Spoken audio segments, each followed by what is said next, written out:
Shalom, selamat hari Minggu bagi kita semua.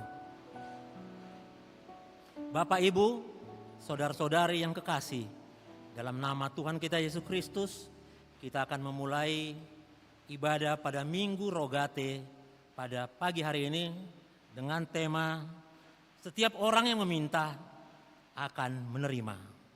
Untuk itu, marilah kita satukan hati dan pikiran kita untuk memasuki ibadah penyembahan kepada Tuhan. Kita teduh sejenak.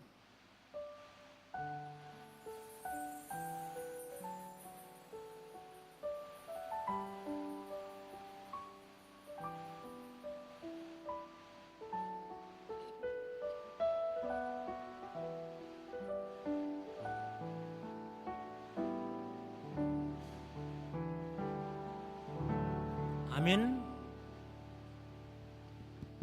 Kita sambut lagu pujian dari Kidung Jemaat nomor 454 ayat 1 sampai dengan ayat 3, indahnya saat yang teduh. Pengharapan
dalam nama Allah Bapa dan nama anaknya Tuhan Yesus Kristus dan nama Roh Kudus, Halik langit dan bumi. Amin. Siarkanlah itu sampai ke ujung bumi. Katakanlah, Tuhan telah menebus Yakub, hambanya. Bersorak-sorai bagi Allah, hai seluruh bumi. Mazmurkanlah kemuliaan namanya. Muliakanlah dia dengan puji-pujian. Haleluya.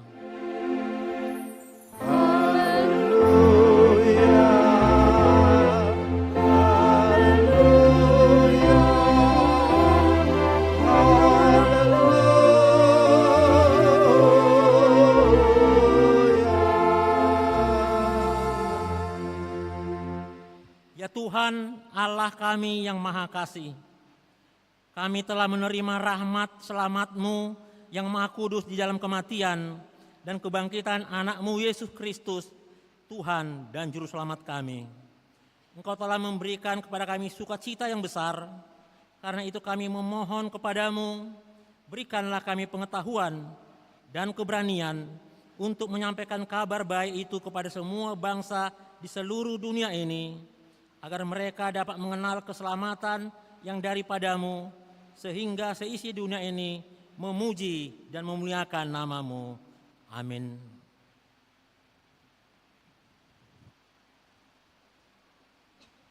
Untuk menyambut pembacaan firman Tuhan, kita bernyanyi dari Kidung Jemaat nomor 440 ayat 1 sampai ayat 2 di badai topan dunia.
Marilah kita mendengar firman Tuhan sebagai pendahuluan khotbah pada Minggu Rogate pada hari ini yang tertulis dalam kitab Mazmur pasal yang ke-28 ayat 1 sampai dengan ayat 2. Seperti biasa kita membaca secara bergantian. Demikian firman Tuhan. Dari Daud, kepadamu ya Tuhan, gunung batuku, aku berseru, janganlah berdiam diri terhadap aku, sebab jika engkau tetap membisu terhadap aku menjadi seperti orang yang turun ke dalam liang kubur. Dengarkanlah suara permohonanku, apabila aku berteriak kepadamu minta tolong, dan mengangkat tanganku ke arah tempat-Mu yang maha kudus. Demikianlah pembacaan firman Tuhan. Berbahagialah setiap orang yang mendengar firman Allah, yang menghayati serta mengamalkannya. Amin. Untuk menyambut doa pengakuan dosa, kita bernyanyi dari Kidung Jemaat nomor 467 ayat 1 sampai dengan ayat 2. Tuhanku, bila hati kawanku.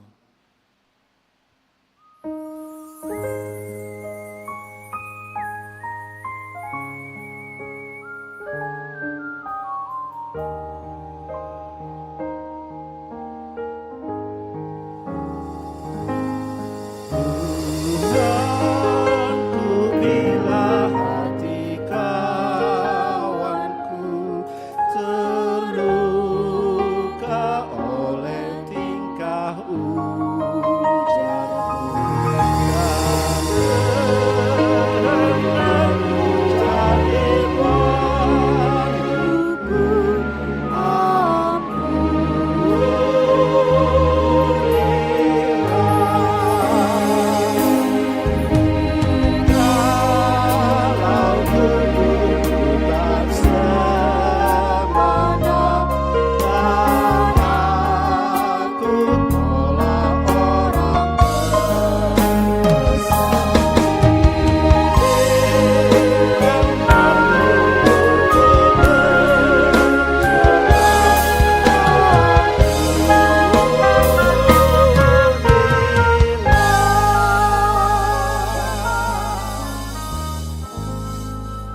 Tuhan Yesus Kristus dalam perjalanan hidup kita sepanjang minggu yang lalu.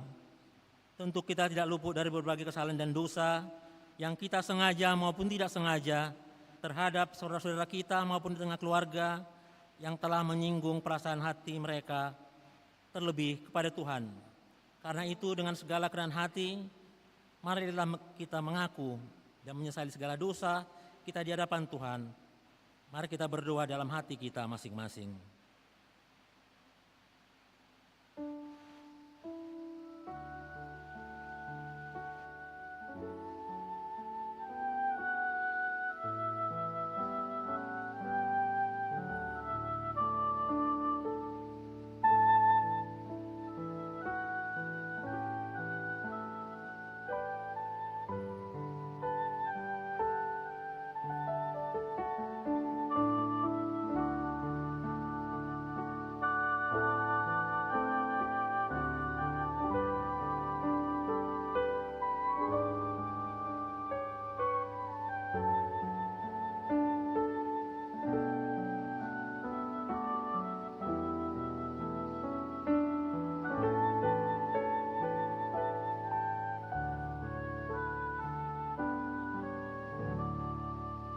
Mari kita berdoa, mohon pengampunan dosa.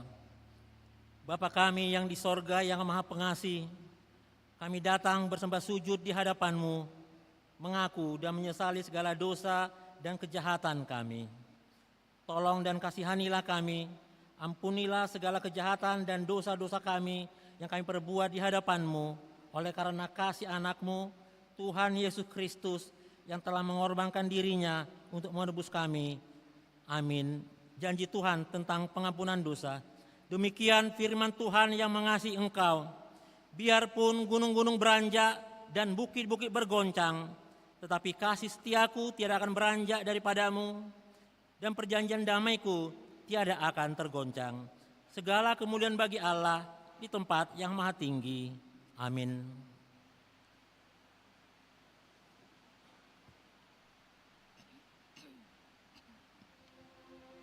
Kita bernyanyi dari Kidung Jemaat nomor 453 ayat 1 sampai ayat 2, Yesus kawan yang sejati.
hukum Tuhan sebagai petunjuk hidup baru, yaitu hukum Taurat yang kelima dan hukum Taurat yang keenam, serta maksudnya.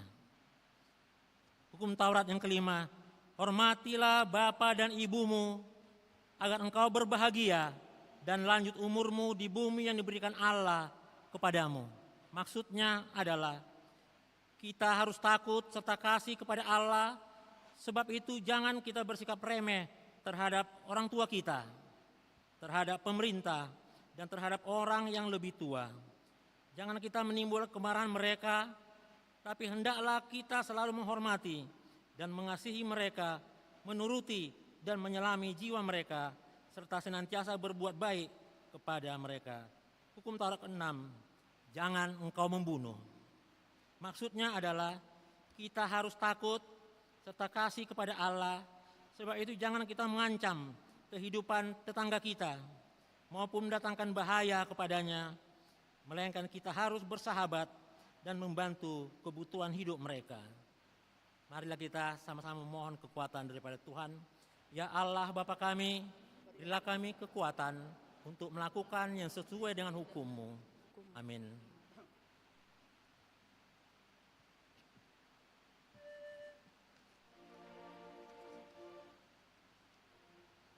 Mari kita bernyanyi dari Kidung Jemaat nomor 344 ayat 1 sampai 2. Ingat akan nama Yesus.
Kita bersaksi, mengikrarkan pengakuan iman kita bersama jemaat pada segala abad di seluruh dunia ini, kita mengucapkannya bersama.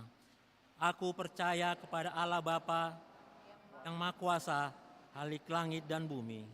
Aku percaya kepada Yesus Kristus, anaknya yang tunggal Tuhan kita, yang dikandung daripada Roh Kudus, lahir dari anak darah Maria, yang menderita di bawah pemerintahan Pontius Pilatus, disalibkan, mati dan dikuburkan, turun ke dalam kerajaan maut. Pada hari ketiga, bangkit pula dari antara orang mati, naik ke sorga, duduk di sebelah kanan Allah, Bapa yang Maha Kuasa, dan akan datang dari sana untuk menghakimi orang yang hidup dan yang mati. Aku percaya kepada Roh Kudus, gereja yang kudus dan am, persekutuan orang kudus, pengampunan dosa, kebangkitan daging, dan hidup yang kekal. Amin.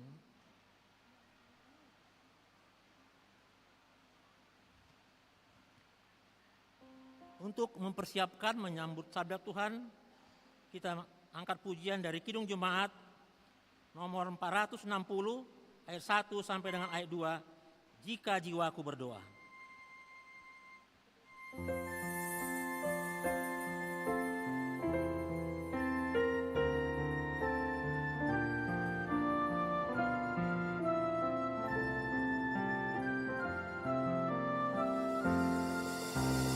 Jika jiwaku berdoa kepadamu Tuhanku, ajar aku terima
Damai sejahtera Allah Bapa yang melampaui akal dan pikiran manusia, kiranya memeliharakan hatimu saat mendengar, merenungkan dan memaknai sabda Kristus.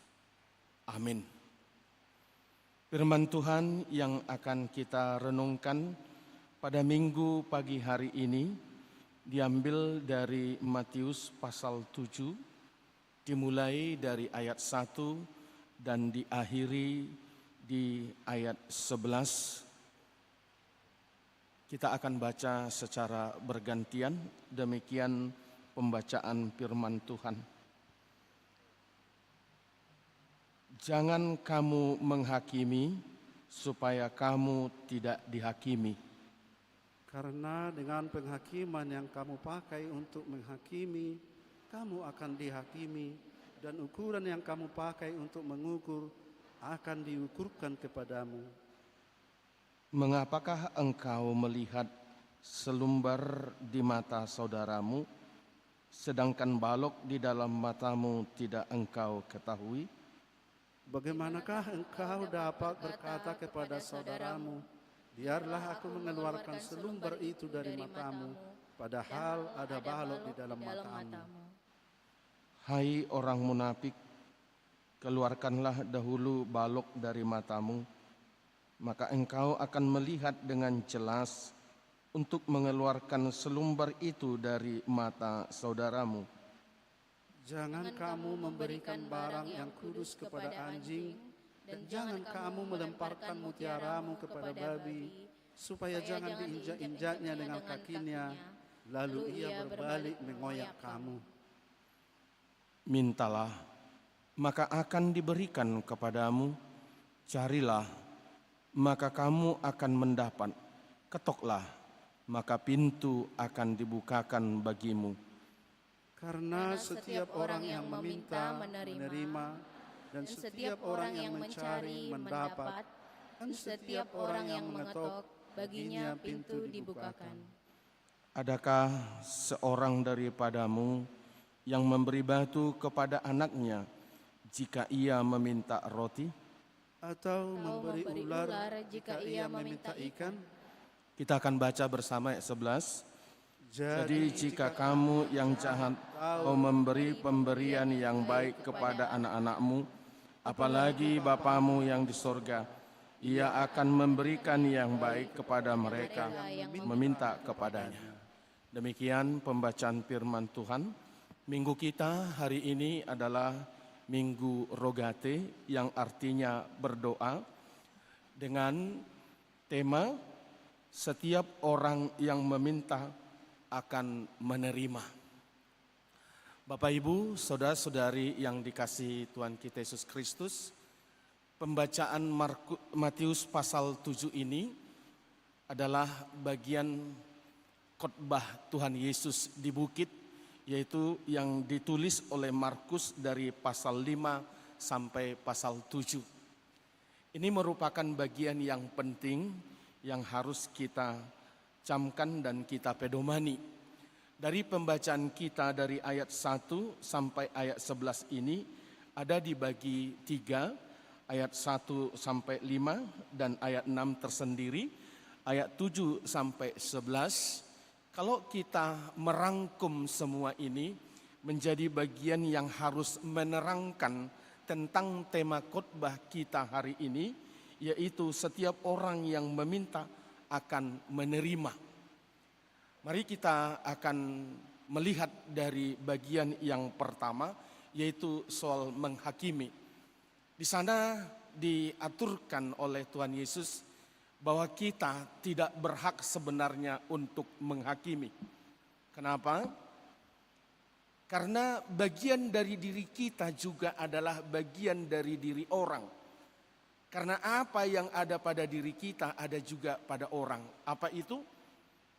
Kelemahan, kekurangan, ketidaksempurnaan. Di mana letak kesempurnaan itu? Hanya ada pada Tuhan. Karena itu maka Paulus pernah berkata kepada Yesus, kepada semua orang bukan Paulus maksud saya, Pilatus pernah berkata kepada halayak ramai, kalau kita boleh lihat di tulisan Injil Yohanes, lihatlah manusia itu. Dia menghunjuk kepada diri Yesus, yang artinya sejatinya manusia adalah seperti Yesus. Tidak berdosa, tidak punya kelemahan, kekurangan, punya kerendahan hati, atau apa konsep di dalam pikiran kita dan pengimanan kita dalam pengenalan diri Yesus. Ketika kita di dalam diri yang seperti itu, maka kita layak. Bisa jadi layak untuk menghakimi. Kenapa? Karena kita banyak kekurangan. Kita menuduh kekurangan orang, sementara kelemahan kita lebih banyak. Ada istilah yang mengatakan, engkau menunjuk satu, dan bagian yang lain menunjuk kepadamu lebih banyak lagi.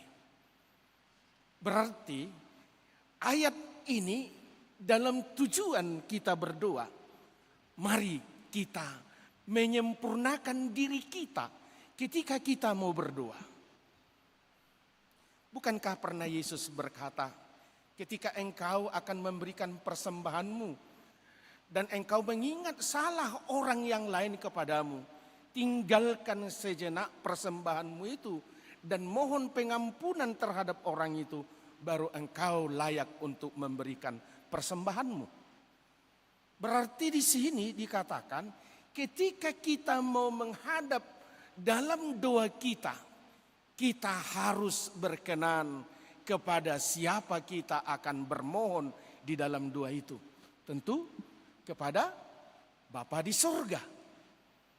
Karena Yesus juga berkata kepada perempuan Samaria dalam kitab Yohanes pasal 4 itu. Karena akan tiba saatnya penyembahan itu bukan lagi di gunung, bukan lagi di sana, tetapi di dalam roh dan kebenaran. Berarti orang-orang yang mau menghampiri Tuhan di dalam berdoa itu harus di dalam roh dan kebenaran. Tidak akan ada penghakiman pada dirinya dan tidak ditempatkan pada diri yang layak untuk dihakimi. Siapakah di antara kita layak untuk menghadap tahta di sorga Bapa kita itu? Itu makanya sering kita mendengar, Bapa kami yang di sorga, dikuduskanlah namamu. Kita memohon juga pengampunan dosa kita. Dan ingat, ketika kita mau berdoa itu, selayaknya kita harus tahu yang berharga. Lihat di ayat 6 itu. Apa dikatakan? Ayat 6 kita perhatikan. Ya, jangan kamu memberikan barang yang kudus kepada anjing. Jangan kamu melemparkan mutiara kepada babi. Kenapa dikatakan demikian? Kalau kita mau katakan apakah mutiara itu atau itu termasuk barang yang berharga? Yang dimaksud dari tujuan ayat ini, bukankah kita akan meminta sesuatu yang paling berharga dalam diri kita? Jangan kalah meminta. Kalau orang Batak itu, kalau mertua atau hula-hula, kalau datang boru mau meminta permintaan, apa dibilang raja setelah hula-hula itu dibayangkan menjadi raja. Raja nih hula-hula. Nah boru itu membawa sesembahan ataupun kesukaan hula-hula. Ketika itu diberikan, lalu sang hula-hula bertanya, apa gerangan yang akan anakku minta, pamuruan minta? Jangan kalah meminta. Ya. Jangan minta yang murah, tapi mintalah yang paling berharga.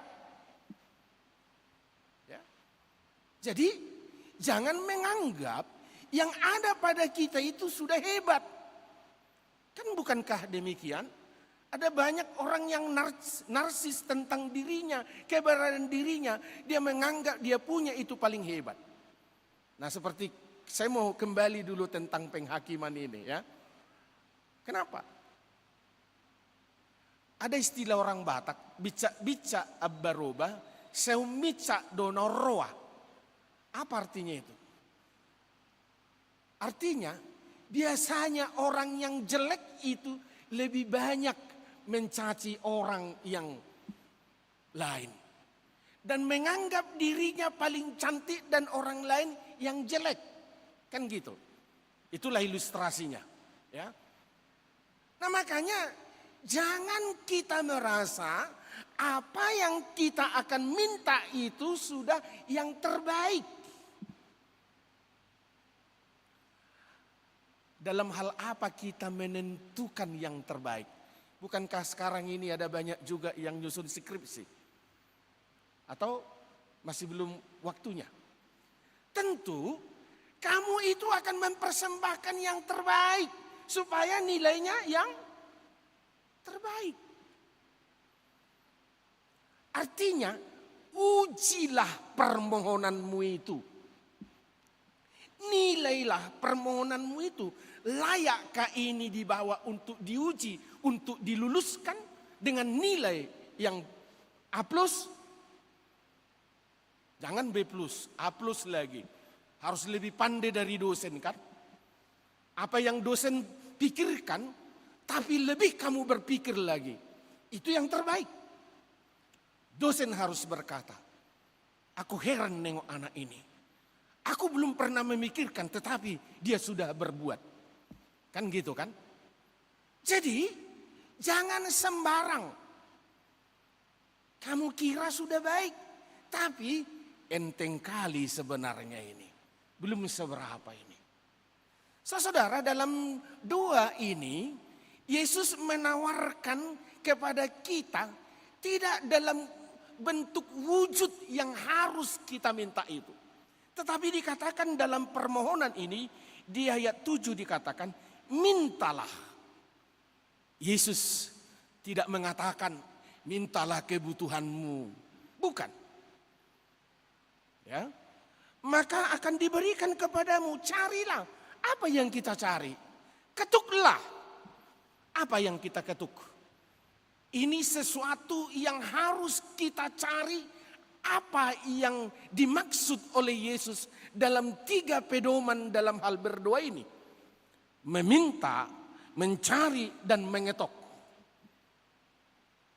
Yesus tidak katakan di sini, mintalah, carilah, ketoklah supaya skripsimu lulus dibikin dosen dengan nilai A+. Tidak ada di sini. Tetapi yang menurut sebenarnya yang harus kita angkat apa? Apa yang berharga dan paling berharga dalam hidup kita ini yang dunia tidak akan pernah memberikannya. Tetapi Allah yang sanggup memberikannya kepada kita. Udah dapat jawabannya? Apa itu? Yang dunia tidak dapat memberi, tetapi hanya Allah yang memberinya. Itu yang kita minta. Kalau meminta yang ada di dunia ini, ya semua juga orang pasti bisa dapat. Sedangkan sama orang yang jahat juga Tuhan berikan kemarau dan hujan. Panas dan dingin. Segala musim diberikan. Tak pernah ditandai oleh Tuhan. Oh, ini orang berdosa. Ini harus miskin. Ini anak-anak Allah. Ini harus kaya. Enggak. Tetapi Tuhan Allah yang dijelaskan oleh Tuhan Yesus Bapa di sorga itu tidaklah seperti sebuah produser yang memproduksi segala permintaan kita dengan instan. Tidak.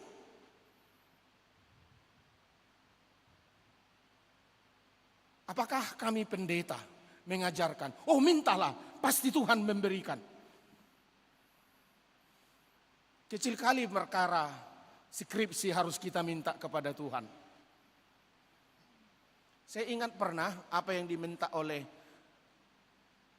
Raja Salomo yang Tuhan layakkan kepada dia dengan berkata, mintalah apa yang kau inginkan. Raja Salomo tidak menginginkan harta. Raja Salomo tidak menginginkan kuasa akan sebagai raja. Tetapi apa yang dia minta? Dunia tidak akan memberikan itu bagi dia. Apa itu? Hikmat.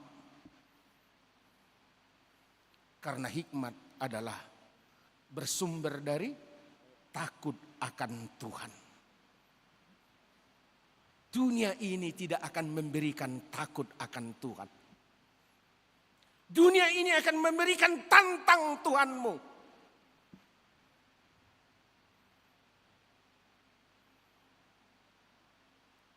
Dan dunia ini tidak akan pernah bersahabat dengan Tuhan dengan benar. Saudaraku, bagaimana persahabatan kita dengan Tuhan? Saya katakan kepada kita, Yesus pernah membuat ilustrasi.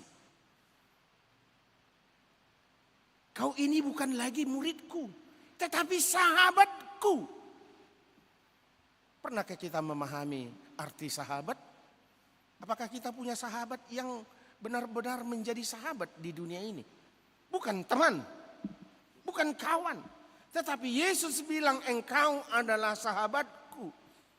Kalau seorang sahabat di tengah-tengah keenaan kita tidur pun, waktu sahabat kita ada di depan pintu rumah kita atau ada menelepon kita, tentu kita akan melihat, oh sahabatku, jam berapapun itu,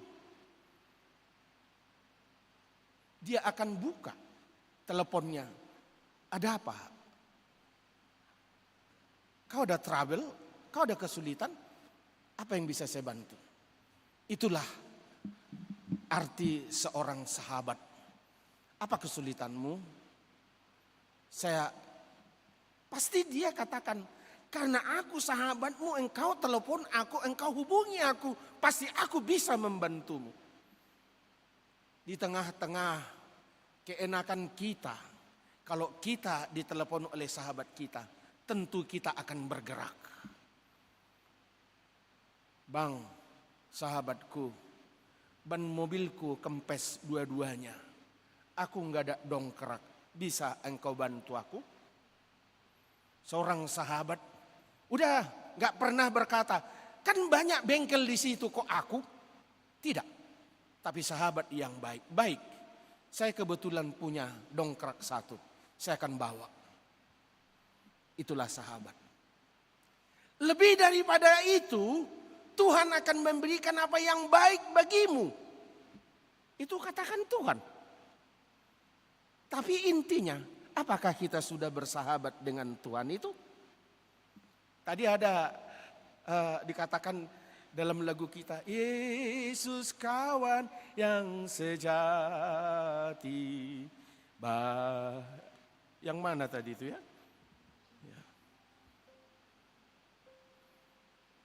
Saya kira ada lagu tadi. Ya, di urutan 7 acara kita. Ya. Yesus kawan yang sejati. Kalau saya mau minta kepada kita, kurasa ya Murger tidak akan marah kalau kita ganti ini, Yesus kawan. Tapi kalau kita ganti dengan sahabat, enggak pas dia dengan lirik iramanya ya. Yesus sahabat yang sejati. Nah, saya mau pertanyakan kepada kita. Semuanya itu akan diberikan Tuhan apa yang terbaik. Dikatakan di dalam nas khotbah kita ini, dia katakan ya. Ayat 11, kita akan mau mengakhiri khotbah ini. Jadi jika kamu yang jahat tahu memberi pemberian yang baik, ya, mintalah yang baik. Ya. Dan tadi di ayat 6, yang berharga. Ya. Jangan yang murah kalau meminta itu. Dan saya mau katakan kepada kita, jangan minta yang ada di dunia ini. Tetapi mintalah yang tidak bisa diberikan dunia ini kepadamu. Hanya Bapa di surga yang mampu memberinya kepadamu. Mungkin Bapak Ibu saudaraku, Yesus pernah berkata kepada muridnya ketika dia bangkit dari antara orang mati. Waktu dia menjumpai murid-muridnya, dia berkata, damai sejahtera bagimu. Dan ketika dia mau meninggalkan dunia ini, dia naik dan bangkit dan naik ke sorga. Dia berkata, damai sejahtera kutinggalkan padamu. Mungkin saudaraku, nilai yang bagus A+ juga mungkin saja tidak akan memberikan damai yang baik, sejahtera yang baik, kebahagiaan yang baik. Tetapi saya mau katakan, kebaikan dan kedamaian hanya ada pada Tuhan. Bersahabatlah dengan Dia. Maka setiap orang yang meminta itu pasti akan diberinya. Jangan salah meminta. Jangan salah membuat proposal permohonan kepada Tuhan. Ya. Uji dulu proposalmu itu. Sudahkah layak ini? Karena Tuhan berkata, ketika Dia menciptakan langit dan bumi ini, Dia berkata, sungguh indah adanya. Sudah baik adanya yang Dia ciptakan itu. Lalu Dia akan berkata, anakku, sudah baik yang kau minta itu. Aku akan berikan kepadamu. Layak kita nyanyikan terakhir dulu lagu ini. Yesus Yesus sahabat yang sejati. Satu ayat aja ya, kita ganti kawan itu menjadi sahabat.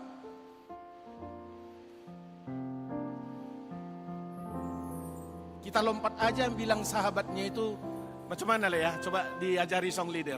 Ya.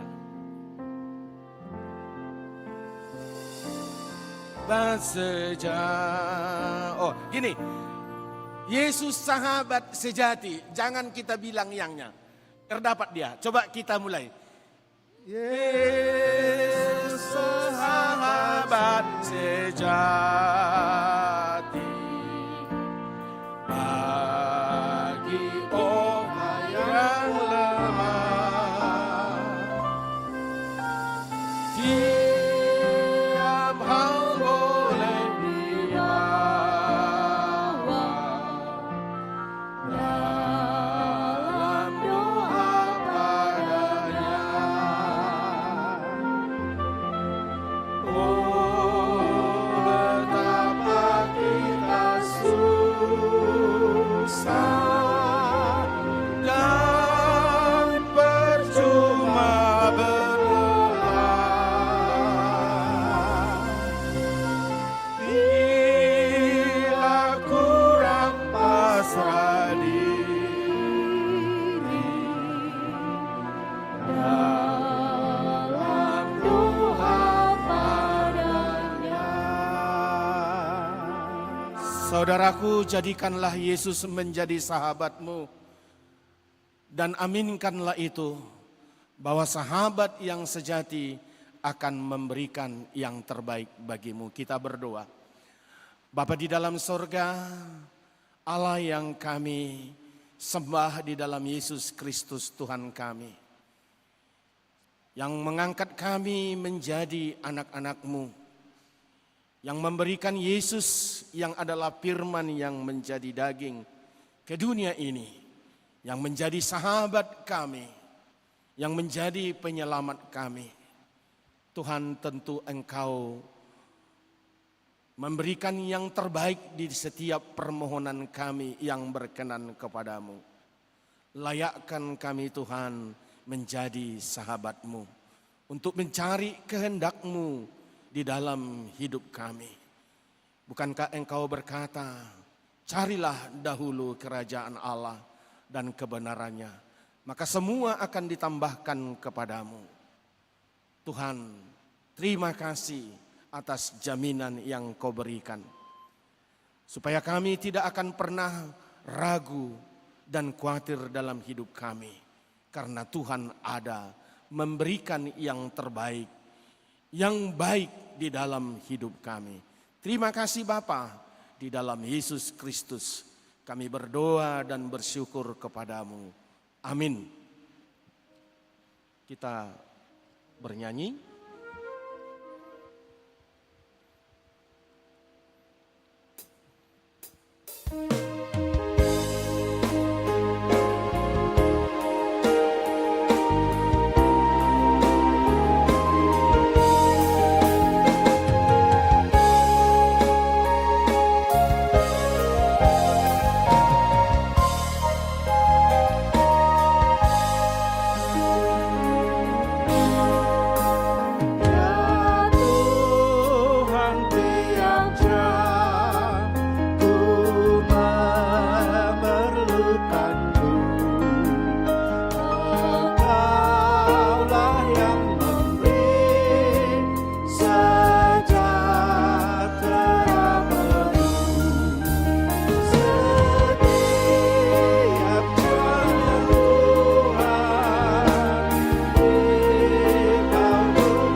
Ayat ini bisa meneguhkan hati kita untuk memberikan persembahan kepada Tuhan.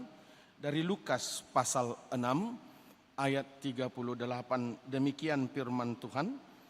Berilah dan kamu akan diberi, satu takaran yang baik, yang dipadatkan, yang digoncang, dan yang tumpah keluar akan dicurahkan ke dalam ribaanmu. Sebab ukuran yang kamu pakai untuk mengukur akan diukurkan kepadamu. Amin, kita berikan persembahan kita.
Jemaat, marilah kita berdoa.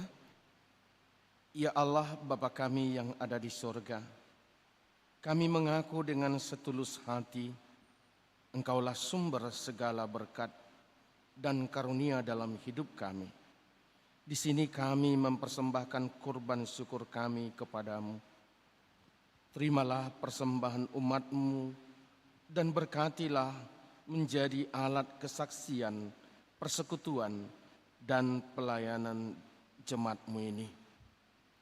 Jadikanlah hidup kami persembahan yang berkenan kepadamu, dan pakailah hidup kami untuk turut menghadirkan tanda-tanda kerajaan-Mu, kasih, keadilan, damai sejahtera, dan sukacita.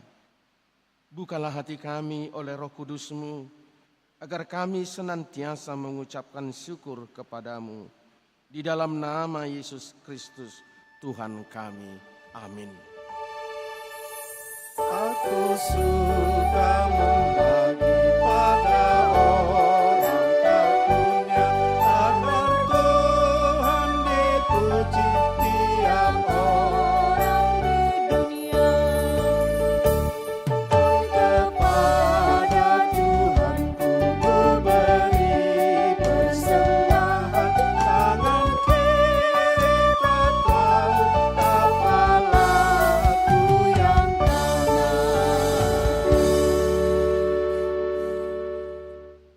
Bapa kami yang di sorga, dikuduskanlah namamu, datanglah kerajaan-Mu, jadilah kehendak-Mu di bumi seperti di sorga. Berikanlah kami pada hari ini makanan kami yang secukupnya, dan ampunilah kami akan kesalahan kami, seperti kami juga mengampuni orang yang bersalah kepada kami, dan janganlah membawa kami ke dalam pencobaan, tetapi lepaskanlah kami dari yang jahat.